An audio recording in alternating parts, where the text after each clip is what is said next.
রাক্ষস সিনেমার আরও একটি অ্যাভারেজ সং চলে আসছে। তো এই গানটি গাইছে ইমরান খান। মানে ভাই প্রথম গানও ইমরান খানের রোমান্টিক সং এবং সেকেন্ড রোমান্টিক গানও ইমরান খানের। মানে বলিউডের রোমান্টিক কিং ইমরান হাশমি আর বাংলাদেশের রোমান্টিক সঙের কিং ইমরান খান। তবে ওই প্রথম গানের তুলনায় সেকেন্ড গানটা হালকা একটু ভালো লাগছে, জাস্ট হালকা একটু বেটার। মানে ভাই লিরিক্সগুলো দেখা কি বলতেছে, আমি নিঃস্ব হয়ে যাব তুমি ছাড়া, আমি পাগল হয়ে যাব তুমি ছাড়া, আমি ছাগল হয়ে যাব তুমি ছাড়া। মানে কি সমস্ত লিরিক্স ভাই, এই সমস্ত লিরিক্স এখন কেউ খায়? রুচিতে সমস্যা না থাকলে এরকম গান কখনো মুভির জন্য সিলেক্ট করে না কেউ।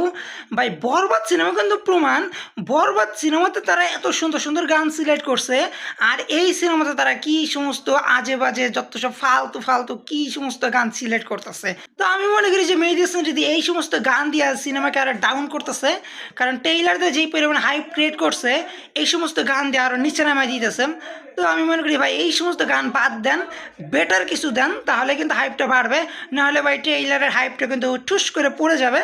সো বেটার কিছু ট্রাই করেন ভাই, কি সমস্ত গান বানাইছেন ভাই রে ভাই, কি রকমের রুচিতে সমস্যা হলে এরকম গানকে রোমান্টিক সিনেমায় ঢুকে দিচ্ছেন। তো কিভাবে রোমান্টিক হয়, এই তোমাকে চাই তোমাকে খাই, তোমাকে ছাড়া নিঃশ্বাস বন্ধ হয়ে যায়, তো এইসব বললে রোমান্টিক হয়ে যায়? মানে এখানে কোনো রোমান্টিক ফিলিংসই নেই, আই ডোন্ট আন্ডারস্ট্যান্ড। তবে হ্যাঁ, প্রথম গানের থেকে এই গানে একটু কিছু ভালো বলতে হয় আমার। সেটা হলে গিয়ে প্রথম গানে আমি বলছিলাম যে নায়িকাকে ভালো লাগতেছিল না, বাট এই গানে আমার নায়িকাকে একটু একটু ভালো লাগতেছিল। প্রথম গানে ভালো লাগে নাই, কারণ মেকাটোকা কেমন জানি ছিল, ভালো লাগে নাই।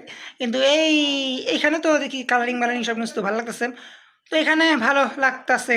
তো এই গানগুলো কিন্তু আবার অনেকের ভালো লাগতে পারে, জাস্ট আমার পার্সোনাল মতামত বললাম আর কি।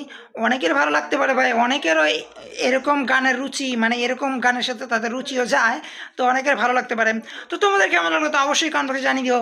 এখানেই শেষ করে দিচ্ছি, টাটা।